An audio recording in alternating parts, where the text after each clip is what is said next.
fan of practical effects, then Stan Winston needs no introduction, with his company providing effects for movies like Jurassic Park, Terminator, Aliens, Predator, and lots more. However, in the early 2000s, he produced 5 made-for-TV movies under the label Creature Features for Cinemax, and they were all remakes of 1950s AIP movies, as well as providing the effects. Now, I have seen 2 of these movies, She Creature and our feature presentation, How to Make a Monster. I remember She Creature not being all that good, but the effects for the mermaid monster were pretty awesome, which is pretty much what to expect from this label. And I thought the same with How to Make a Monster. But I found How to Make a Monster to be less boring, so that's why I'm doing a video on it. So, how is it? Well, I'm glad you asked. The movie begins with a journey through your butthole. I'm just kidding. It's really just some kids playtesting a video game. It doesn't go so well though, so the CEO fires all developers. But who's gonna finish the game? With no one to finish the game, they call in 3 experts. Hardcore, played by wrestler Tyler Mane, who also played Michael Myers in Rob Zombie's Halloween. I was going to make a joke about how no game dev looks like this, but then I remembered that one Gears of War developer. Bug, played by Jason Marsden, and if you're my age, you'll instantly recognize him as the voice of Goofy's son. But I have a few theories. Like, back in 1985, I started my first bug collection. I took a magnifying glass. Finally, Saul, played by Kareem Prince, and well, we all know one of these guys. Why should you hire me? Why? That's just dumb. That is a dumb question. Why do they call that a chair? Why is the sky blue? When the guys get into the studio, the intern Laura, played by Clea Duvall, introduces herself to them, but there's no time for cookies, as this game's gotta be finished. The CEO then arrives and tells them to get the game done in 4 weeks. 4 weeks? I think I speak for everyone when I say no fucking way. That's gotta be commentary on the video game industry's problem with crunch time. But there's no way that was intended, because I don't think this person who wrote this movie ever played a video game. This is weak. This is silly. There's no plug-in for Virtua goggles, cyber gloves. This is weak. The CEO also mentions the building has a lockdown mode. Gee, I wonder how that will come into play later. She also mentions whoever implements the best mechanic in the game will get a $1 million bonus. $1 million. Fast forward to 3 weeks, and it looks like everyone's working against each other for that big cash bonus. When checking in on Saul, he says the AI he's making for the game will be one that's constantly learning. So, Skynet? When Laura talks to the producer, he tells her to quit being so nice. But Laura's an intern. Isn't she supposed to be nice? But now there's more interesting matters. The late Julie Amazon B-movie queen strains in the movie. And Julie, Miss Strain, from your work in Heavy Metal 2000? Heavy Metal 2000 mentioned! As much as I want to talk about Heavy Metal 2000, we gotta get back to the movie. They hired Julie Strain to do the motion capture for the game, which is certainly the best choice to make for the game so far. Don't need these. My agent said no nudity. Why is she shocked there's gonna be nudity? She's naked even in the movies where she's a cartoon. If you're mad I ain't showing her motion capture scene, I'll let you know something. You're already on the internet! After that, a storm happens, which requires the power to be restarted. This causes problems for the game, but luckily there's a backup, but someone needs to stay the night at the studio. So to decide who's staying the night by playing the game, they even include Laura. The first person to lose all their lives stays the night. No excuses. Oh yeah, you boys are ripe for the picking. Game on! Here come the pain. Which one moves backwards? We finally get a look at the game they've been cooking up, and yeah, Pixar better look out. Was this unused footage from the Spawn movie?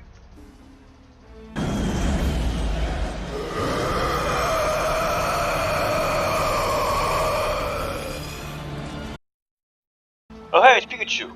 Oh, damn it. So far the game doesn't look very scary, but you could release it now as a friend swap game and make a decent profit off of it. What's your name, boy? Oh fuck, he's already done! All the devs end up sucking at the game, but Laura ends up getting far from anyone else. She even fights the boss, but doesn't beat him.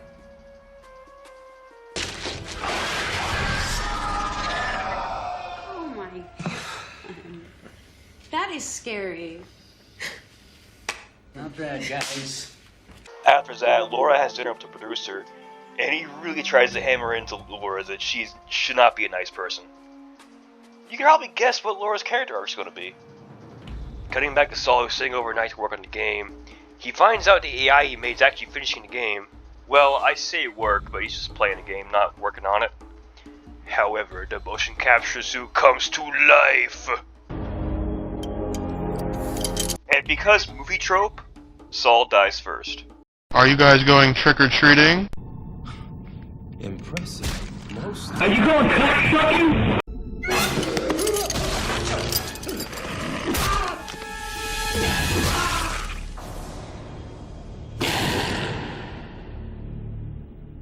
When Bug and Hardcore get back, they discover that Saul is dead.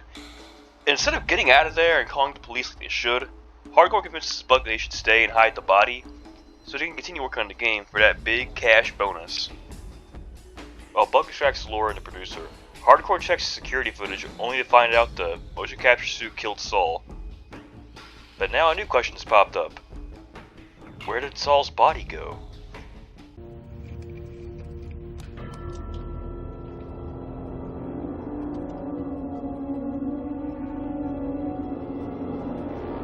Saul? Hey, how's it going? Because of all the commotion going on, everyone goes to see what they think is Hardcore fighting Saul, only to find out the suit is actually alive, and it kills Hardcore.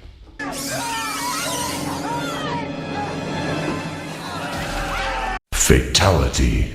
Everyone of course freaks out, and Bug theorizes the storm caused the AI that Saul made to enter the motion capture suit and plays the game in real life. Yeah, that's as dumb as it sounds, but whatever gets the plot moving, I guess. The suit then takes Hardcore's body and gears up with a bunch of mauled-into weapons and armor. To be honest, the monster kinda looks like he's a long-lost member of Guar. Man, I wish Guar was in this movie. It'd be pretty cool. Yes, I'm busy right now. Off. I'm ordering Chiraga's the lead singer at Guam, and I don't need you to tell me to fucking finish this. Okay, I'm transferring you to line 4. But Pod is... don't believe me, watch the movie for yourself. Before they can escape, they gotta get the game back up, or all the work will be for nothing. Bug refuses to let the game die because he needs the money. Laura's the only one in the group who says they should get out, but no one listens. While Bug tries to get the game back up, the monster attacks the producer, which causes Bug to stick a screwdriver in an electric socket to save him. This scares off the monster, but now the security system has been activated, and they're all trapped. However, Laura's boyfriend then arrives, and he's got some, not so nice things to say. Jeremy, help us, please! We're in here! Laura, you better fucking hide in there, you fucking bitch! You fucking whore! You fucking slut! Fuck you! Fuck you! Fucking stay in there and die, bitch! Fuck! Fuck this. While Laura and the producer discuss an escape plan, Bug tries to Vince and he ends up falling through it.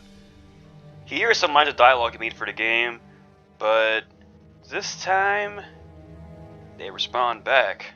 Damage. Yes, you are. Scary is as scary does. That was always my favorite. Shut up, Bug.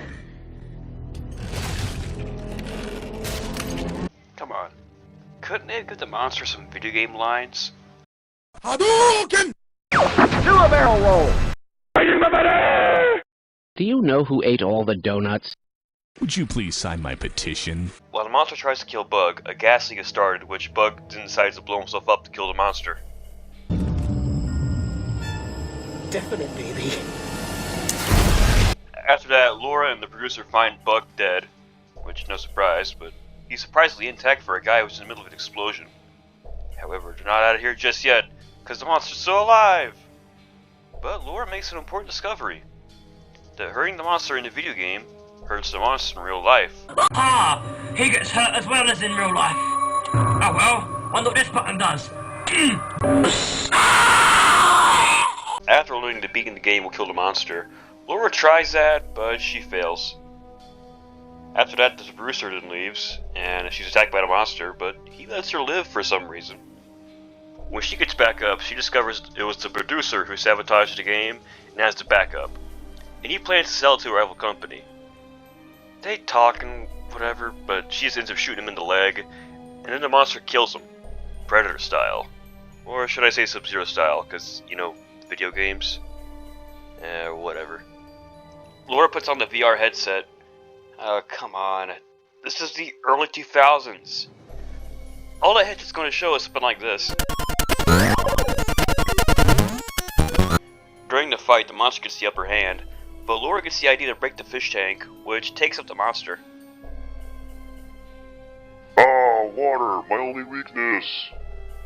With the monster now dead, the game ends up being a success. And Laura now gets her own company, and she's now a cutthroat CEO, completing her character arc, and ending the movie. If you're curious what happened to the monster, he went on to join the band Lordi. This movie was okay. It fits the niche of being a late-night monster movie pretty good, and the effects by Sam Winston in the studio were definitely the highlight. The early 2000s were definitely an interesting time for the studio, as they would do these lower budget movies, have comic books and toys, and yeah, every monster from Creature Features got its own figure, and even video games. If you're into practical effects, this could make a fun watch, but otherwise, I don't think you would like it.